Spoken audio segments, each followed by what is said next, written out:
It's Never here from Drakewing Gaming, and some on Twitter, the Gaming Drag. Today I'm coming back at you with a Let's Play episode of Wayfinder. Anyway, y'all, let's go ahead and jump right back in, shall we? Alarm chain, we're up, and let's go.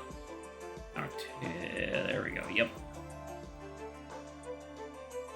Alrighty, let's pick back up. I walk toward the counter as I check the notification. Tucker. My heart races. Geirolf happily greets the man at the counter and begins handing the piles of tickets and the big one over. His tail swishes happily all the while. I read the message. The team is on the hunt for you. Watch your back, Fynn. Geirolf comes back up to me with a beaming smile, contrasting the look of worry I must be making. I shake it off. Fynn, we got a total of 30,000 tickets. The man signed me up for a rewards card and said it keeps the tickets there, and that I can spend them any time I want. Noticing my demeanor shift, Geirolf tilts his head. What's wrong? Tucker sent me this text. I showed Geirolf my phone, and he squints for a second, but appears to read the text fine. His retinue is on the prowl, then. Perhaps they have already found you. Geirolf's whole demeanor reverts to his noble, almost guardsman-esque facade. We should make haste towards your home. I can keep you safe therein. Geirolf, you want to come over? Geirolf seems stunned for a moment, and then shakes it off. It is the most safe course of action. We begin to head out of the arcade. By the way, Geirolf is looking at me, no doubt questioning what I'm about to say. I've been considering talking to Tucker tomorrow or the day after. You intend to parley with that barbaric asshole? Why? He seems to know something, and I'm not sure what. He reflects on this and leans in, locking eyes with me once more. Fynn. I know you don't like him, and I get it. Bjorn told me what Tucker said yesterday. Tucker himself seemed odd when I mentioned it earlier. He said he wasn't talking about you, but I don't know what he could have been talking about otherwise. I look back to the text message. This text, is it a threat or a warning? Geirolf pulls away, brushing his shoulders with me as he calls out to me in my mind. Fynn, we need to get you home before the barbarian's friends are able to plot out an ambush. This doesn't seem like something to take lightly. It could already be too late. I wave to the employee, then follow after Geirolf, desperately trying to keep up with his pace as he pushes the arcade doors open and walks through them. I look at the swish of Geirolf's tail longingly and follow him outside into the nighttime autumn air. One day, my friend. Geirolf doesn't have the same rapport with Linus as I'd have hoped. Discord seems to be on his part. Discord seems to be on his part, as Line is wanting to cuddle up against his leg and is curious. Line. Geirolf, however, seems wary and steps over the little cat avoidingly. I try to convince him that Linus means him no harm, but Geirolf won't be convinced. He'll wait till I get my guard down. That's when he'll strike. He is your protector, after all, is he not? What? Not really. I take care of him, not the other way around. Unless you count house centipedes, he protects me from those once in a while. There's also the time he got into a boxing match with that squirrel that got in through my bedroom window. He also went down on Tucker's leg the night we fought. I look down toward Liney and reconsider. Maybe you have a point. Still, he definitely likes you. This is an attack of affection. Right, well, I'll be the judge of that.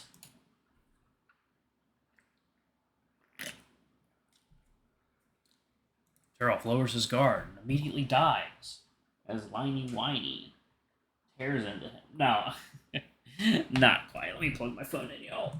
There we go. Okay. Geirolf lowers his hand towards Linus and waits. Linus sniffs Geirolf's hand. Linus boops Geirolf's finger with his nose. Then Linus pounces and grabs at Geirolf's arm. The wolf's giant's reflexes are just as swift as my kitty's, however, and he pulls his arm away in time. See? I told you. He's playing at some game to deceive me. I laugh and shrug. Geirolf, he's just playing with you. You have that wristband on, and he loves toying with those. I spend an hour trying to convince Geirolf to allow Linus near him, to little avail. After a while, I take Geirolf to the spare room, and this time I pull out the futon. Geirolf sniffs the air. Arkin was here. He slept over last night. There was that attacker on campus and he wanted to make sure I got home safely, but it was late, so he just stayed. I see. Well, at least it smells like he did yesterday when he bathed, and not like this morning. Did he smell unclean? I hadn't noticed. Arkin does have a natural musk, but he smells more like pine to me, and I like it a lot. Geirolf smells like the sea, salty and airy without the briny bits. I wonder what Bjorn smells like. I remember this morning in Arkin leaning over Geirolf. Geirolf? What were you and Arkin talking about this morning? I overheard a bit. Geirolf's eyes widen and he tenses up. It wasn't really anything that important. I was telling him to be wary. Geirolf's eyes move away and his voice trails off. Of me? Geirolf shakes his head quickly and waves both arms in front of him. No, no, not you at all, Fynn. You're great. It's Bjorn. He's family of the former great chief, Karhu. Bjorn is related to the last great chief? I see. I already have some thoughts about this Karhu, leaving villages like Arkans to suffer. Why would Bjorn not tell me that?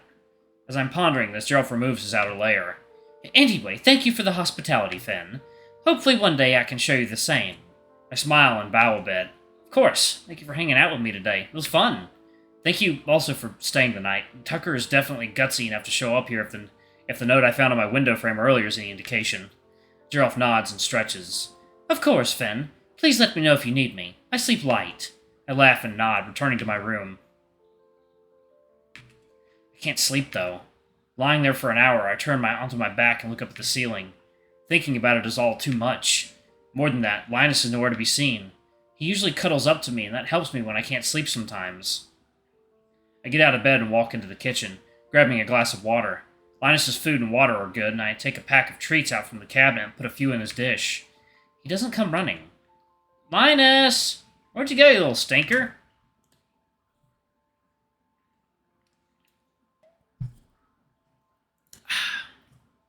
I finish my water and notice the door to the spare room is open. I can see Geirolf lying on the futon, covered lightly with a blanket, and hear him gently snoring. It's cute. Moreover, from here, I can see that traitor Linus lying curled up next to Geirolf's face on the pillow. I chuckle and shake my head. I guess he needs you more, huh? I drink another glass of water, use the restroom, and then go back to my room to try to sleep for the night again. Finally, I fall asleep.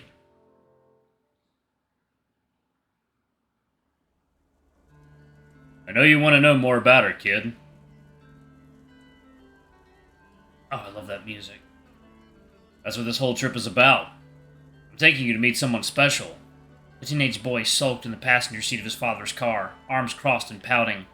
He stared off to the side, counting the heaviest drops of rain one by one as they speckled the window and streaked across the window pane. Right now he wished it weren't so rainy, so he could roll the window down and have the wind whip at his ears. Have the wind dull the sound of his father's voice.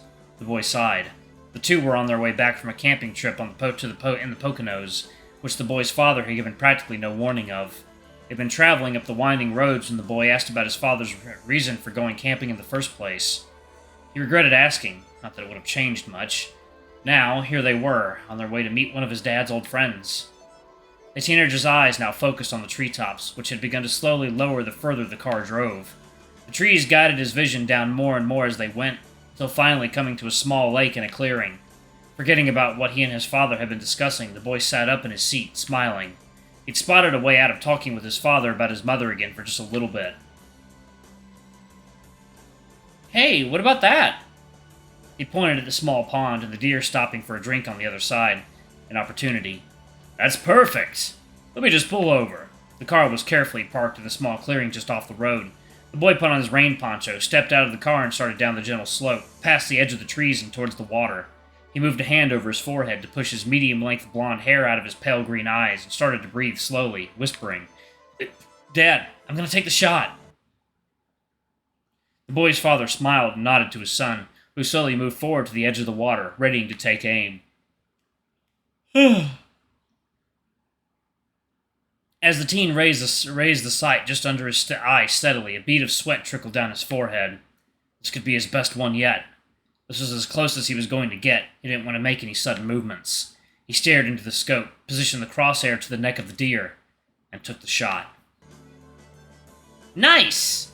The boy shouted out in joy as the startled buck ran off. He scanned the picture on his digital camera screen. You got the shot, I see. Ready to go now, Damien? I don't want to keep my friend waiting, and it's getting late.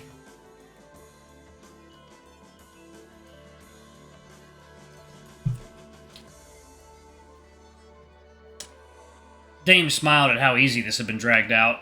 Since his father wouldn't let him drive, he'd instead begged his father to let him handle the camera and take photos on the trip, reasoning it would be practice for his dream job as a photojournalist. It was half true, anyway. Mostly it was an excuse to get his dad, Sam, to stop the car whenever Dame got sick of dealing with him. It wasn't that he hated his dad, but having to deal with him at school as a teacher and at home as a parent got tiring after 3 years of high school. Still, Dame knew his dad was trying. Right, hey, one last photo, okay? Sam shook his head in protest, but all that followed was a whine and an attempt for the teen to get his way. Damien? Please? Alright, kid, but make it fast. I think my poncho has a hole in it. Dad? The rain stopped like 2 minutes ago. Sam looked up to the sky in shock, placing his hands on his hips. Would you look at that? Tame smiled, thinking about what photo he would take. He walked forward a few steps and felt a soft breeze touch his face. The night's cool, mountainous air settling in around them. The sky was beginning to darken. Were they spending the night at his dad's friend's house? The teen figured he might as well get a good photo of his father and motioned for him to come closer. Hey, Dad, come stand by the pond, okay? Dame's father did as asked, allowing the boy to take in just how small of a frame his father had. Sam looked younger than most men his age, of which Dame was not actually sure, not even sporting the crow's feet his colleagues all seemed to have. He had olive green eyes, with bright blonde hair cut short and a beard of stubble that had just been groomed in the car no more than 2 hours ago. Sam stood at an average height. Dame was just as tall. If they stood side by side, one would mistake them for brothers. Dame suddenly wanted to be in the photo with his dad, realizing the two hadn't taken many together. Put a finger up to Sam. What? Where are you going? Just wait a sec. Setting the timer to 1 minute, the teen hurriedly moved back to the truck. Opening the trunk and pulling out the tripod, Dame ran back, nearly slipping on the mud that had accumulated. Be careful! He shared a laugh. Dame placed the camera on the tripod and, after a brief struggle with settings, pointed it toward his father. He ran and stood next to his dad, trying not to look unnatural, though his nerves began to overwhelm him. 40 feet from the two, the car sat next to the road leading to the mountain. Dame's nerves settled when he felt his dad's arm hugging around his side, holding his shoulder. This trip meant a lot to me, kid. I love you. 30 feet away, the nearby animals began to scurry away from the riverbed. Dame froze, knowing the timer would go off, and he struggled to not get emotional. Alright, I'm going to go ahead and pause it right there. Thank you all so much for watching. Don't forget to like, comment, subscribe, ring that notification bell, and check out our Patreon and YouTube memberships if you can. It always helps. Anyway, I love you all, and I'll see y'all in the next video. Bye-bye!